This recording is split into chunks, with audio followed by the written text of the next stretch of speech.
A importância do estudo do direito. É importante porque o direito está em toda a nossa vida. Portanto, as sociedades são reguladas por leis. Porque se não houvesse leis, as sociedades seriam anarquia, completa anarquia. Digo mesmo a ausência de autoridade, a ausência de regras. Porque nós na sociedade temos vários tipos de regras. Temos as regras morais, as costumeiras, as religiosas, mas temos as leis, que são aquelas que definem qual a nossa relação entre as pessoas. Portanto, eu, enquanto cidadão, enquanto qualquer cidadão, vai a um restaurante comer, está a estabelecer uma relação contratual com a pessoa que lhe vai vender a comida, com o restaurante, por exemplo. Portanto, eu pago e você dá-me uma refeição. Isso é uma relação jurídica. Eu vou estar a filmar, vai passar as imagens, mas eu tenho direito à imagem. Portanto, se eu achar que não pode passar a minha imagem, ninguém pode fazê-lo. E se divulgar os dados que tem relativamente a mim sem o meu consentimento, pode ser sancionado porque está a entrar para a minha vida privada. Portanto, digamos que o direito regula tudo. A questão da sociedade, as questões de economia, as várias matérias, digamos, a própria relação de poder. Nós todos regulamos-nos por uma Constituição, que é uma lei.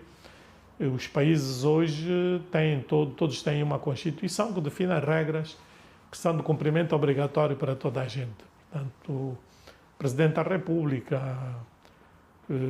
a Assembleia, tribunais, cada um tem as suas competências definidas naquela lei e não pode ultrapassar a lei.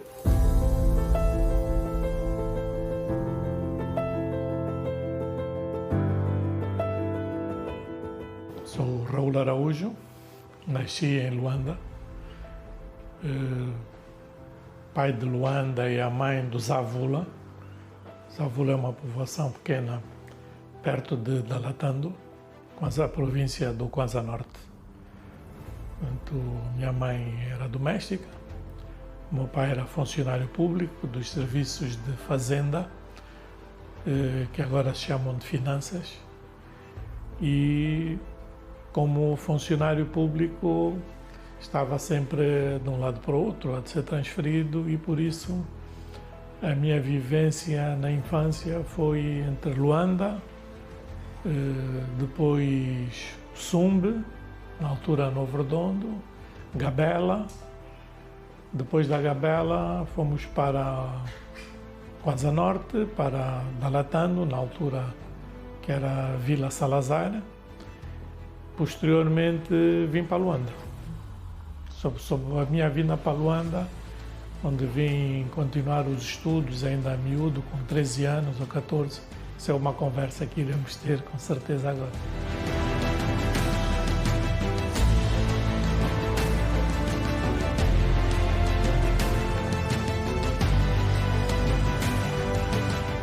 Mas o que eu me recordo melhor é de Dalatando, porque eu saí. Nós, quando fomos para a Gabela, era criança, devia ter 5 anos por aí. Fomos para Dalatando, para a Gabela, desculpe, onde eu fiz a primeira, a segunda e a terceira classe. E Dalatando, fui para a quarta classe, na altura, e primeiro e segundo ano na altura. Depois vim para Luanda, onde estudei na escola industrial. Hoje é...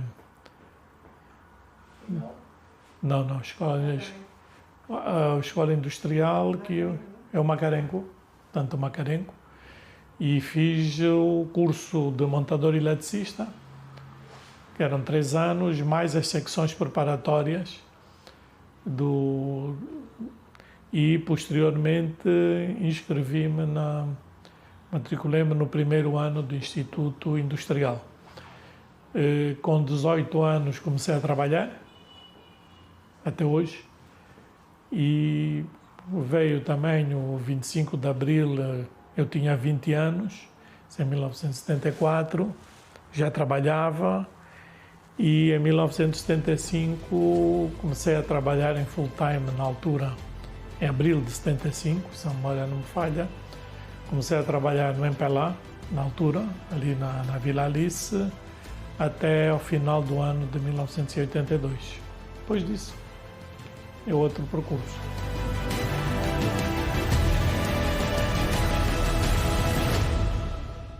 O valor da família é fundamental.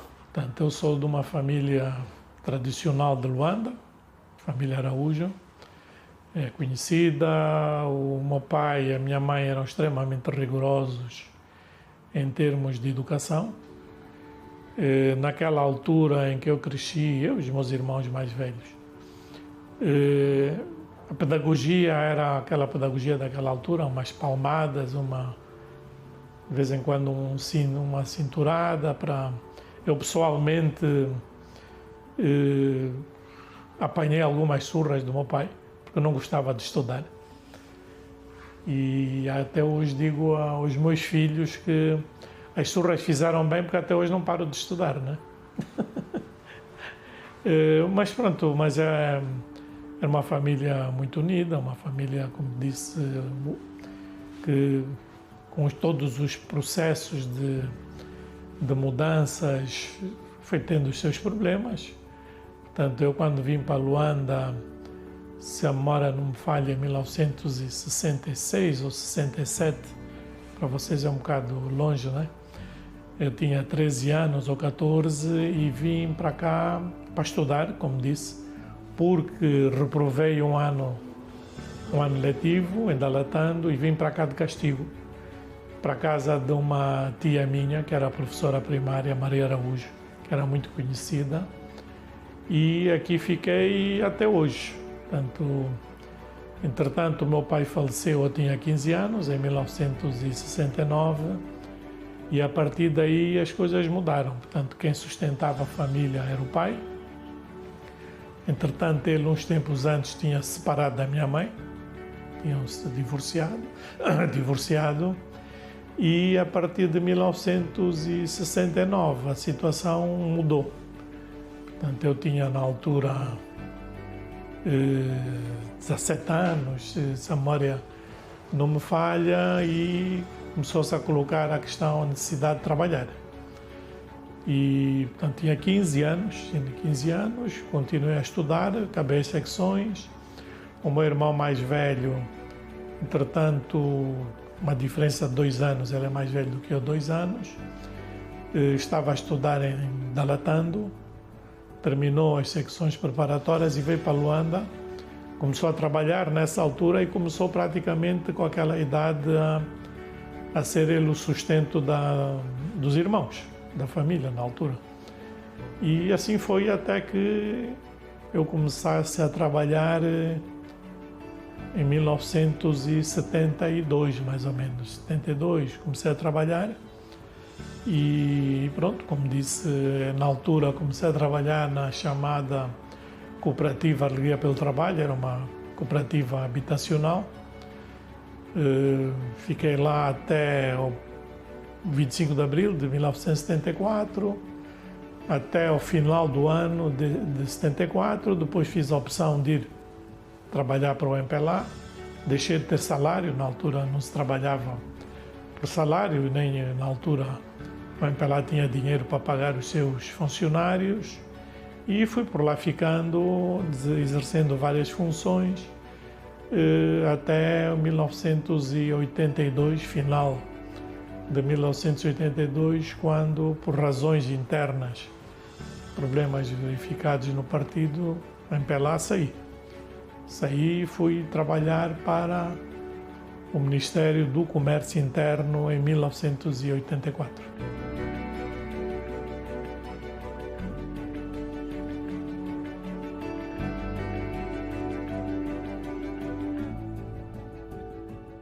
A minha infância com o meu pai, né, com o Raul, foi uma infância muito feliz, porque o meu pai sempre foi um pai muito calmo, Felizmente, eu fui daquelas crianças que nunca apanhou, né? Do meu pai. Sempre foi um pai que preferiu ter uma abordagem, pronto, mais pedagógica, né? Mais conversa. Então, fui uma criança muito feliz.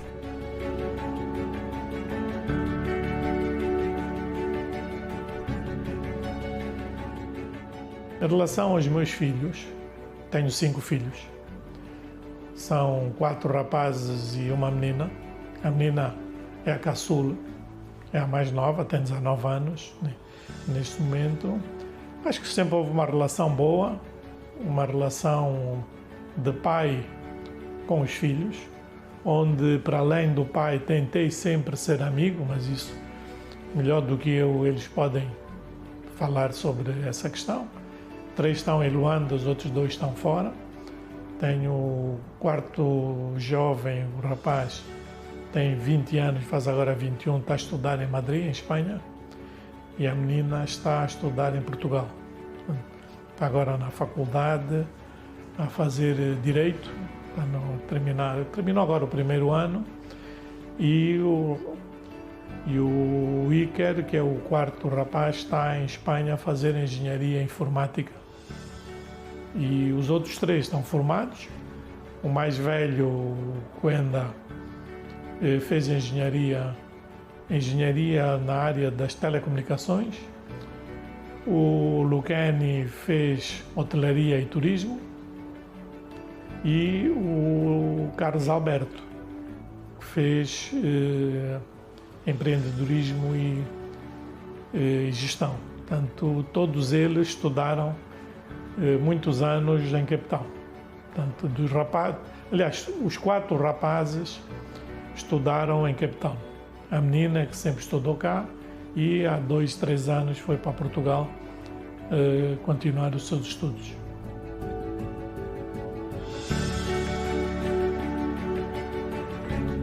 Mais tarde eu casei, e o Raul também casou. Eu sou o padrinho do primeiro casamento dele, e foram nascendo os filhos. E então os meus filhos são, o Raul é, digamos, uma pessoa especial.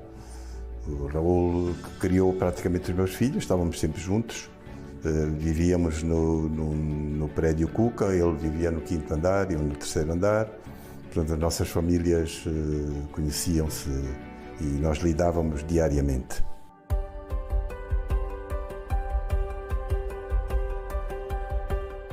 A minha atividade como docente começou por necessidades conjunturais.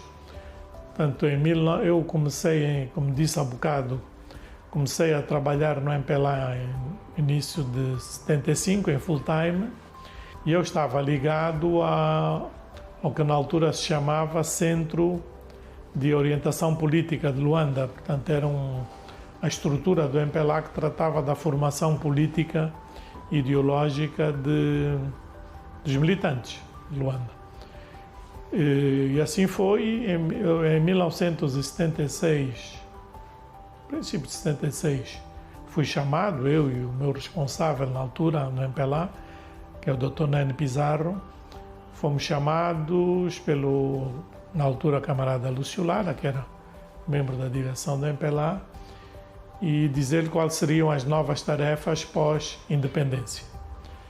E eu fui encarregue de criar os primeiros cursos de formação do MPLA em Luanda, que era o curso de formação, cursos nacionais, para operários e depois para camponeses, isso em 1976. Eu tinha na altura 22, 23 anos, portanto, e tive que dirigir a abertura das escolas, fazer a formação das pessoas, juntamente com outros colegas, portanto, fazer todo um processo que me levou naturalmente a dedicar-me à área da formação. Depois disso, fui chamado novamente, uma outra vez, na altura, o camarada Lúcio Lara, e disse-me que eu tinha sido indigitado para abrir a Escola Nacional do Partido. E eu perguntei o que era isso. Nunca tinha ouvido falar de uma Escola Nacional do Partido e explicou-me como é que se iria trabalhar e abriu-se a Escola Nacional do Partido no início de 1977, ao final de 76, aqui no Alvalade, numa estrutura aqui no Alvalade, que hoje é um restaurante, e na altura era uma estrutura grande, que portanto trabalhei, abrimos a Escola Nacional do Partido, depois começamos progressivamente a abrir escolas provinciais do MPLA e centros de educação política, isso pelo país todo, portanto, e desde essa altura comecei a trabalhar, aliás, o meu trabalho era exclusivamente formação. E foi assim que me tornei, digamos, uma pessoa ligada à formação. Quando saí do MPLA e fui para o comércio interno, em 1984, princípio de 84, finais do ano de 83, princípio de 84, fui dirigir a Escola Nacional do Comércio. E a Escola Nacional do Comércio, que depois também ficou encarregue de abrir as escolas de hotelaria de Angola. Portanto, dirigi quer a Escola Nacional de Comércio, quer as primeiras escolas de hotelaria, havia várias, em várias províncias e aqui, portanto, e assim foi. Portanto, depois no comércio interno, na altura, fui nomeado depois de chefe do Departamento de Recursos Humanos do Ministério, fui para chefe do Gabinete Jurídico do Comércio Interno. Depois, quando se juntou o Ministério do Comércio Interno e o Ministério do Comércio Externo e se criou o Ministério do Comércio, na fusão desses dois ministérios, fui nomeado Diretor Nacional do Turismo e Hotelaria. Portanto, é um percurso que foi sendo feito. E já nessa altura não estava muito ligado à formação, mas mantive desde 1984 uma relação ligada de ensino, ligado aqui à Faculdade de Direito, Agostinho Neto. Eu recordo-me que quando comecei a estudar na Faculdade de Direito, em 1982, ano letivo 82-83, quando passei para o segundo ano da Faculdade de Direito, na altura o professor Adérito Correia falou comigo e disse-me que queria convidar-me para ser o monitor dele. E o monitor era a primeira categoria de docentes, e eu disse-lhe, mas eu ainda estou no segundo ano e para ser docente e monitor tenho que completar o segundo ano. Ele disse, não, estou-te já a avisar, antes que venham outros, fica já a trabalhar, fica já apalavrado. E, portanto, desde 1984 até hoje, fiz toda a carreira académica. Portanto, fui monitor, comecei exatamente o despacho de nomeação do monitor, foi o mesmo meu e do professor Feijó. Portanto, éramos colegas de turma, ele é muito mais novo do que eu, mas na altura começamos, eu numa área de direito constitucional ou estatal, como se chamava na altura, e ele na área do direito administrativo. Depois fui assistente, depois de assistente fui professor auxiliar, professor associado e professor catedrático. Portanto, em 1992, fui para Coimbra para fazer o mestrado, na altura. Fui com o professor Rui Ferreira, conhecido, toda a gente sabe quem é o Dr. Rui Ferreira. Portanto, terminei o mestrado, na altura era de 3 anos, terminei o mestrado em 1996 e matriculei-me no curso de doutoramento. Não foi fácil por causa das questões profissionais e completei e defendi a minha tese de doutoramento em Coimbra em maio de 2009. E em 2011 fiz a minha prova de agregação para professor titular, na altura era professor catedrático. Portanto, este é, digamos, um percurso académico que foi sendo construído, digamos, na Faculdade de Direito em 1984, mas de facto desde 1975 ou 1974 que a minha vida tem estado sempre ligado à área do ensino. Ensino partidário, depois ensino a nível da universidade.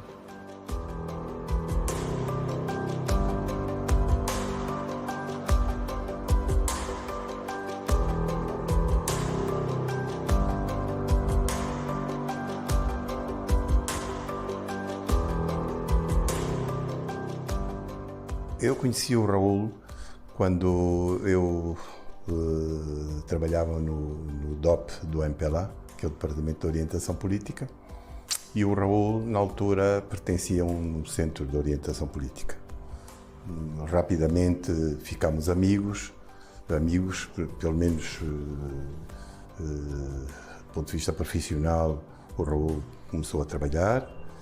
E rapidamente nós nos tornámos amigos, a tal ponto que o Raul passou a ir viver comigo e com o Dr. Rui Cruz. Vivíamos todos ali numa casa aqui perto da Vila Alice. Trabalhávamos também na Vila Alice, portanto íamos a pé e a nossa relação começou assim.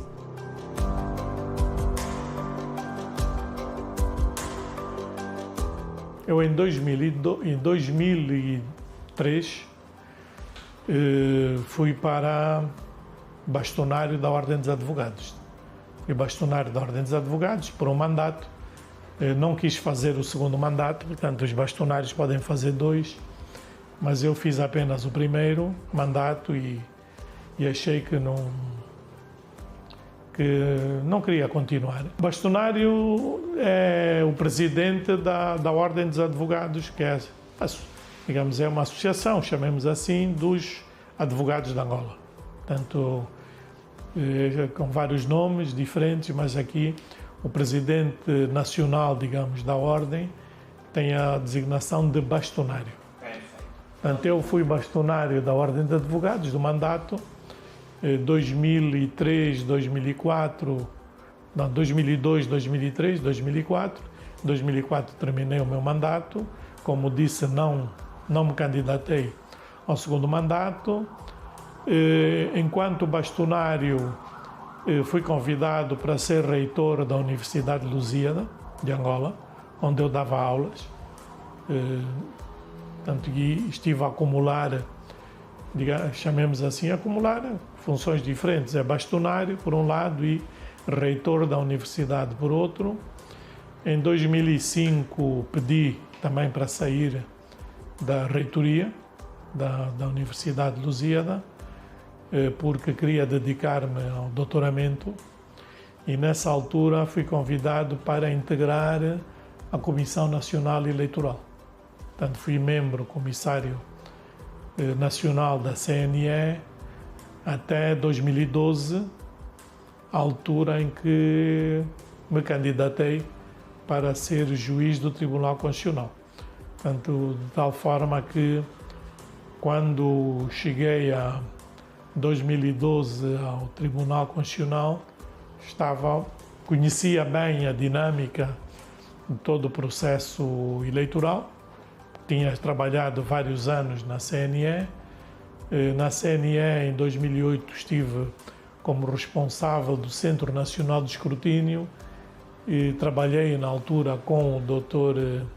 Caetano de Sousa, que era o presidente da CNE, uma pessoa também com muita experiência, e entramos os dois ao mesmo tempo para o Tribunal Constitucional e tive sempre essa vantagem de estar a trabalhar com pessoas que conhecia, que dominavam e dominam bem a matéria. Na altura, o presidente do Tribunal Constitucional era o Dr. Rui Ferreira. Como disse, tínhamos sido colegas já de outros trabalhos anteriores. Primeiro trabalho, comecei a trabalhar com o Dr. Rui Ferreira, foi em 1991, na comissão que foi constituída na altura para trabalhar em toda a legislação de transição democrática de Angola. Portanto, quando cheguei ao Tribunal Constitucional, em 2012, indo diretamente para a sua questão, para mim era um percurso. Era um percurso normal. E eu fui para o Tribunal Constitucional pela via do concurso. Portanto, candidatei-me, não fui indicado nem pelo Presidente, nem pela Assembleia Geral e muito menos para o Conselho Superior da Magistratura Judicial. Portanto, havia uma vaga para de concurso documental, candidatei-me, felizmente fiquei à frente e fui assim indigitado para juiz conselheiro do Tribunal Constitucional. Por que eu fui para o Tribunal? Porque eu fiz a minha carreira académica a nível da universidade como professor na área do direito público, principalmente no direito constitucional. E ir para o Tribunal Constitucional era uma forma de ligar a teoria à prática. Ensinava os alunos como é que as coisas são, o que é a Constituição, o que é que não é, mas eu precisava de saber como é que é na prática, como é que é a aplicação direta da Constituição. E isso consegue-se no Tribunal Constitucional. Daí eu ter-me candidatado, cumpri o meu mandato e cumprido o meu objetivo pessoal, agradeci, portanto, e depois de entrar para o processo de jubilação, agradeci e hoje voltei para a advocacia.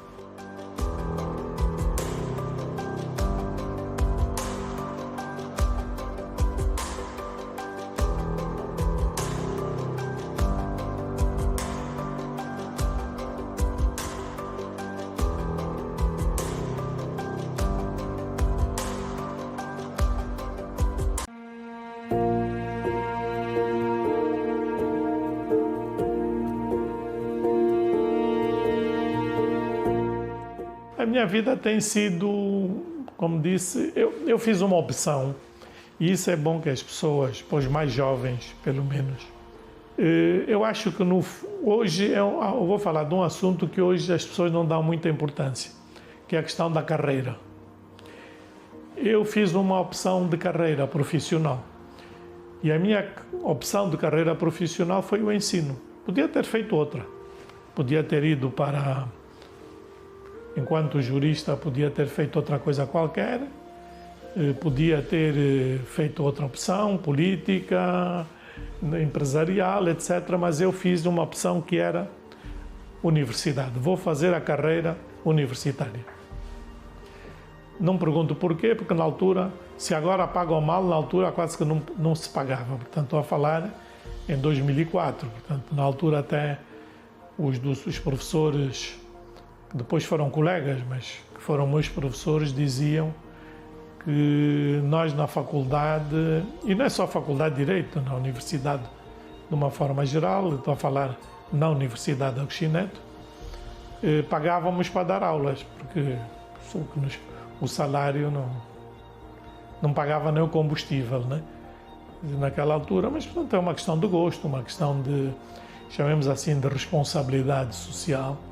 E todo o meu percurso foi sempre, as várias coisas que fui fazendo, e não foram poucas, tiveram sempre como regra não pôr em causa a carreira profissional de docência. E na carreira profissional enquanto docente, é preciso dizer, eu fiz a opção de Universidade de Agostinho Neto, universidade pública. Estive ligado à criação da Universidade Católica de Angola, fiz parte do núcleo fundador da Universidade Católica de Angola em 1998, se não me engano. Estive ligado à Universidade de Lusíada, como disse, como professor, como chefe de departamento de Direito e depois como reitor. Na Faculdade de Direito fiz todo o percurso como docente. Tive o privilégio também de exercer outras funções aqui na Casa-Mãe, como nós chamamos, na Faculdade de Direito. Fui, antes de ser decano, fui vice-decano, o decano é o diretor, né? Fui vice-decano para a área científica, fui presidente da Assembleia Geral da Faculdade. Digamos que eu Em termos de faculdade de Direito, passei pelos caminhos todos que havia, chefe de departamento de educação, portanto são os 10, são os departamentos de educação, que nas outras universidades se chamam de cátedras. Nós na Universidade de Agostinho Neto ainda continuamos a chamar de 10, são os departamentos de investigação científica. Portanto, fui coordenador de 10 durante muitos anos, do DEI da área da jurídico-política. Portanto, posso dizer que hoje, na Faculdade de Direito de Agostinho Neto, não há segredos, porque eu conheço aquela casa, porque praticamente a minha vida, mais de metade da minha vida, foi naquela casa. Portanto, eu este mês, completo 40 anos de serviço na Faculdade de Direito na Agostinho Neto. Portanto, é algum tempo, né? Mais do que a sua idade.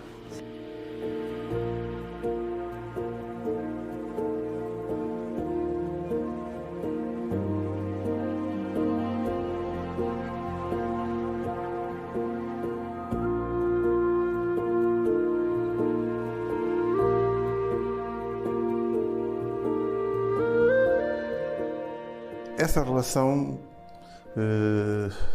para falar do Raul, tenho que falar de vários aspectos. Primeiro, uma relação pessoal e familiar. Nós, eu e o Raul,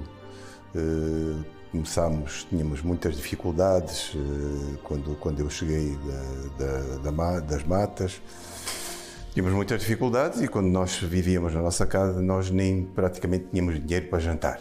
Então, nós tínhamos que ir todos os dias, íamos à casa do irmão do Dr. Raul, íamos à casa dele, da doutora Solange, e lá ficávamos, passávamos muito tempo juntos. Depois, nós, portanto, do ponto de vista profissional, nos tempos anteriores à independência, nós tivemos muitas peripécias e trabalhámos juntos em documentos muito antigos, muito importantes, com a própria proclamação da independência. O nosso departamento teve uma intervenção sob coordenação do camarada Dilolo, e o Raul também, e eu também trabalhámos nesse aspecto. Depois da independência, nós passámos para a sede do partido e aí no departamento primeiro de orientação política, depois do próprio DEPI, que é o Departamento de Educação Política, o Raul foi chefe de divisão das escolas de partido. Portanto, o Raul está na origem da criação das escolas de partido, do próprio sistema das escolas de partido. O Raul trabalhou na formação da Escola Nacional do Partido, que foi diretor nos primeiros tempos, e depois todo o sistema das escolas de partido foi, não digo criado pelo Raul, mas o Raul teve uma participação.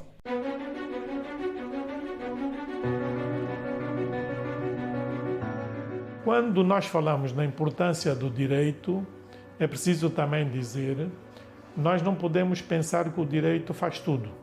E nessas relações de regulação, feitura de leis, é um aspecto que pessoalmente eu tenho falado muito com colegas, particularmente os mais novos. O direito não pode pensar que regula tudo e que sabe tudo. Portanto, o direito tem que caminhar com outras ciências. E há umas mais próximas que outras. Por exemplo, se eu quero fazer uma lei sobre uma determinada matéria, eu devo falar com especialistas, porque o jurista não é especialista em economia.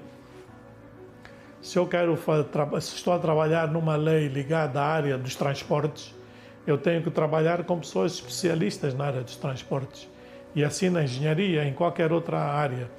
E também com outros especialistas, nomeadamente sociólogos, antropólogos, porque eu tenho que saber qual o efeito que esta lei vai ter na sociedade.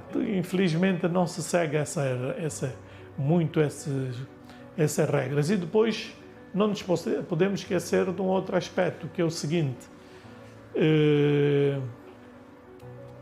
nós temos as regras formais, do Estado. Mas também temos o nosso costume. Nós estamos em África, estamos em Angola, em que há regras que se resolvem por lei e há outros assuntos que não se resolvem nos tribunais. Resolvem-se aonde? Na chamada resolução extrajudicial de conflitos, ou no direito costumeiro, ou nas famílias. Eu coloco uma questão que é a seguinte: em regra, em Angola, quando uma pessoa se quer casar, o processo não começa no cartório, começa nas famílias, que se vão conhecer, todos aquele processo que, dependendo da região e das questões culturais, passa por várias fases, até o alambamento, se for assim, ou pedido, enfim. Depois é que vai ao casamento, se quiser ir pela solução formal. Quando existem conflitos, uma pessoa não vai logo ao tribunal. Primeiro tenta resolver o conflito via familiar, entre as famílias.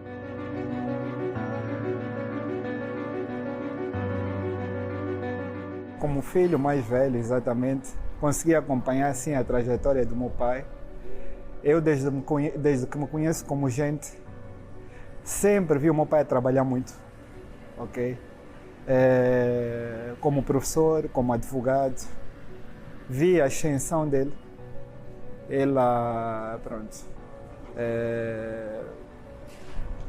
Quando entretanto começou a ser um advogado com algum nome no mercado, depois quando ele entrou para a Ordem dos Advogados como bastonário, entretanto depois quando foi para a CNE também trabalhar, depois passou para juiz. Então tive, a sorte, posso assim dizer, o privilégio de acompanhar as várias fases, o percurso do meu pai, com muito orgulho, sempre na retaguarda, com muito orgulho acima de tudo.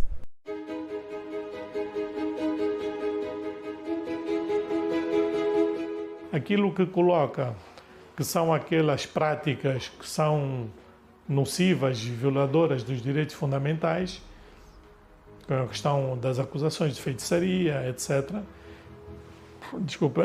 Isso tem que passar necessariamente por eu não diria um conflito, porque isso não pode haver um conflito entre a lei e o costume. Tem que haver estudos sérios, estudos muito sérios mesmo, para nós vermos como compatibilizar essas regras. Portanto, nós somos uma sociedade que podemos chamar, somos uma sociedade multicultural, isso é óbvio, ninguém põe em causa. Os hábitos de cabinda são diferentes dos costumes. Do Namibe, ou do Cunene, ou do Amba, ou do Bié, ou do Kwanza Norte, etc. E não podemos dizer que uns são mais importantes que outros. A forma como algumas regiões se resolvem os conflitos são diferentes de outras, mas todas elas são importantes. Como conciliar a resolução desses conflitos com o direito formal das leis, isso é aquela questão que eu acho que as instituições, principalmente as universidades e centros de investigação científica, têm o dever de dedicar-se seriamente a esse tipo de estudos, e o papel do Estado aí é de apoiar na feitura desses estudos, porque o Estado não pode partir numa posição de imposição da sua vontade. Quando é necessário, isso tem que ser feito, mas essa inclusão, a inclusão social não se faz apenas em dar emprego às pessoas, faz também na inclusão social, também tem que ser uma inclusão cultural e das regras costumeiras e das regras que nós temos em cada uma das regiões, porque eu que sou do Kwanza Norte não posso sentir-me inferiorizado em relação a quem é do Amba, ou quem é do Bié, ou do Kwanza-Cubango, ou do Namibe, etc. Portanto, todas as minhas regras têm que ser respeitadas. E o Estado tem que saber lidar com tudo isso.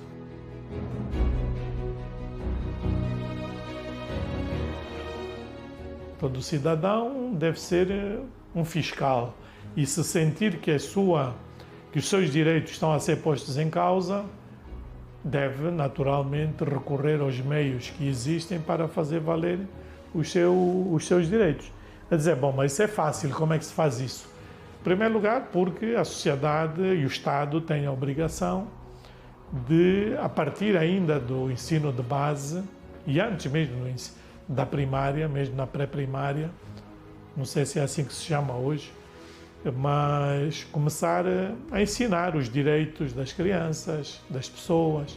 As pessoas devem ser, digamos, devem crescer a conhecerem os seus direitos, a conhecerem as regras de ética, de boa convivência, de respeito, ao mesmo tempo que se está a aprender os fundamentos da matemática, os elementos da matemática, das ciências, etc. Depois temos, a nível das sociedades formais, o cidadão, se vê que o seu direito está a ser ofendido, vai a um tribunal.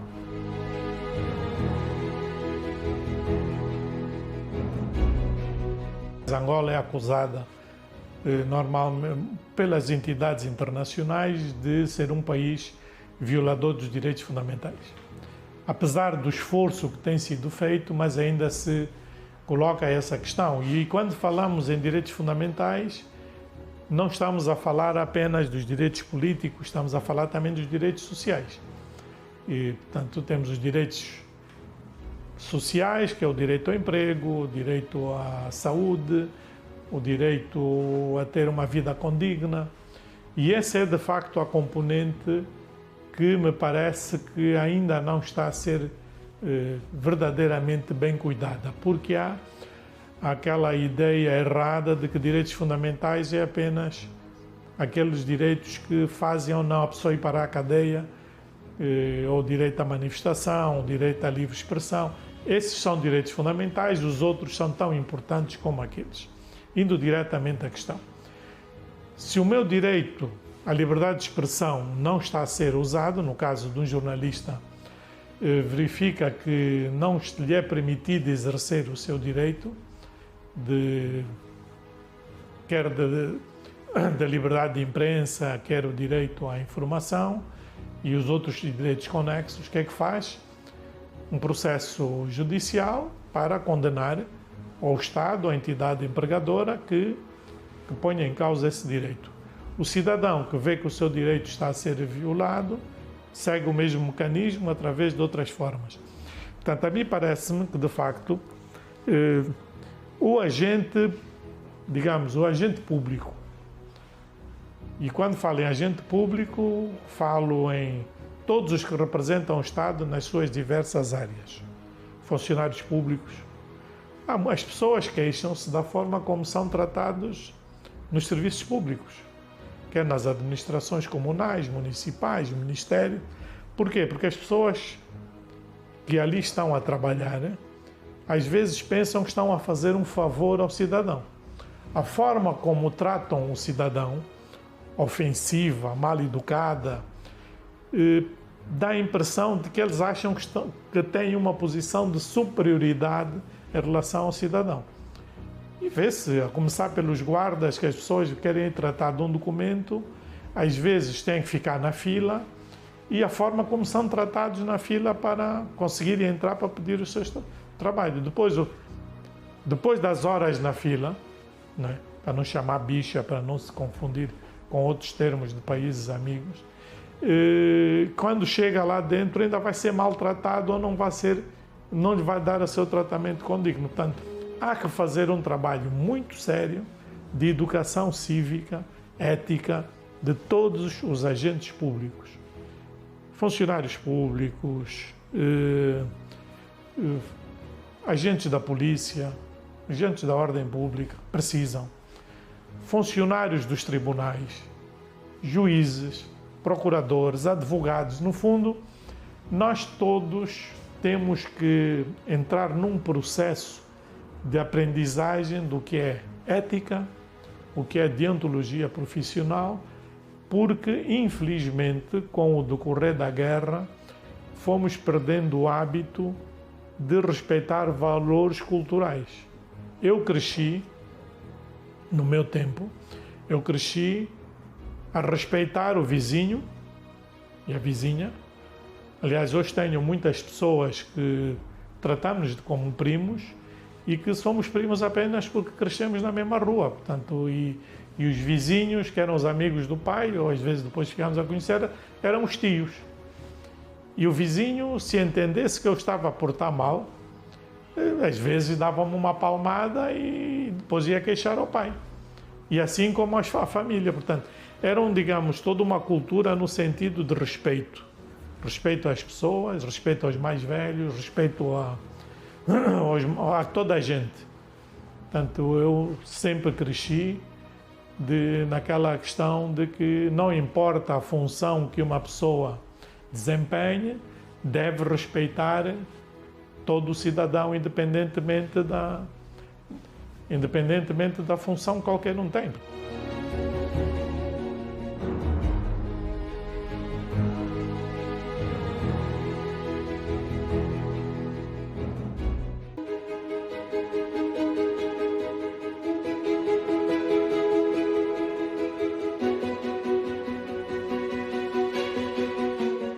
A mim não me passa pela cabeça compreender como é que há pais que vão agredir professores porque os filhos tiveram má nota. Mas esse pai devia estar preso, ou a mãe, porque ele está a fazer um péssimo trabalho para a sociedade e principalmente para o filho. Porque o filho vai crescer a pensar que é assim que se resolvem os problemas. É partindo para a agressão. Independentemente dele ter razão ou não, portanto é pela força. Portanto, e todos esses valores feitos pelas escolas, complementados com a família, com as religiões, para quem é religioso, não estou a dizer que toda a sociedade tem que ser, e nós temos em Angola muitas religiões, entendemos desde religiões cristãs, hoje temos a religião muçulmana, temos outras. Eventualmente, aqui há de tudo. Angola não ia chamar uma Babilônia, mas é quase. Tem todo tipo de pessoas, todo tipo de religião. Mas todos nós nos comprometermos com a sociedade e pensarmos que o país só vai melhorar se todos nós contribuirmos para isso.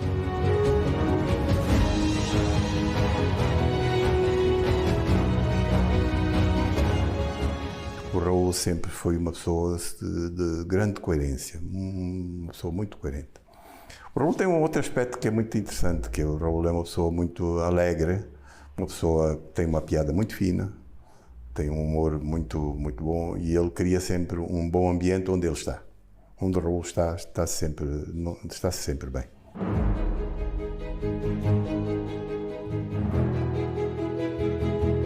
Como é que eu gostaria de ser lembrado? Como aquilo que eu sempre fui, portanto, um cidadão, como outro qualquer, que teve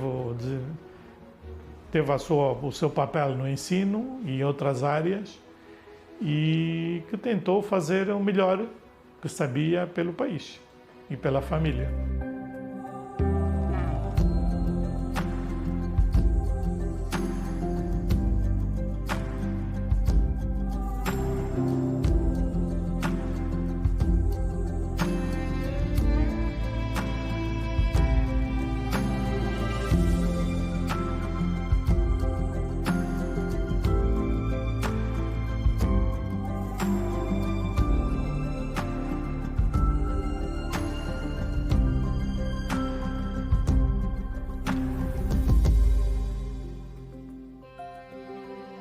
Posso dizer que o Raul é uma pessoa extremamente inteligente e é uma pessoa muito coerente com os seus princípios.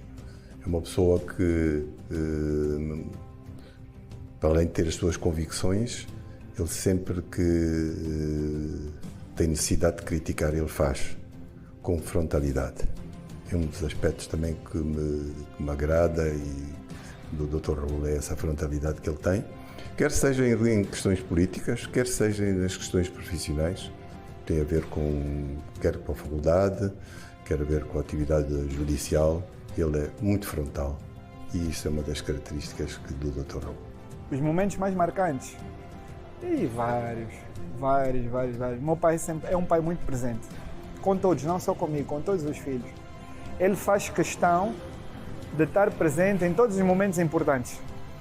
Isso é muito valioso, então, assim, que eu me lembro, todos os momentos importantes da minha vida, o meu pai esteve sempre presente na retaguarda. Mesmo quando ele, por algum motivo, sei lá, uma força maior, né, trabalho, ou ele não estivesse disponível, aquele telefonema, né, sempre fez parte. Então, desde o momento que eu me graduei, desde o momento que eu fui pai pela primeira vez e pela segunda e a terceira, desde o momento que eu entrei para o primeiro emprego, sempre foi um companheiro. Para mim, e o mesmo para os meus irmãos, a maior lição, também foram muitas lições, mas a integridade acima de tudo.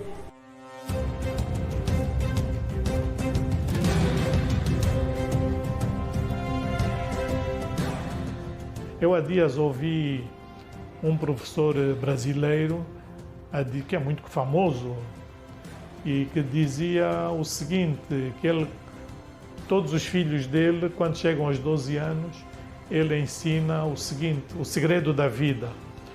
E resumi aquilo numa questão que me chamou muita atenção. Ele diz, o segredo da vida é a vaca não dá leite.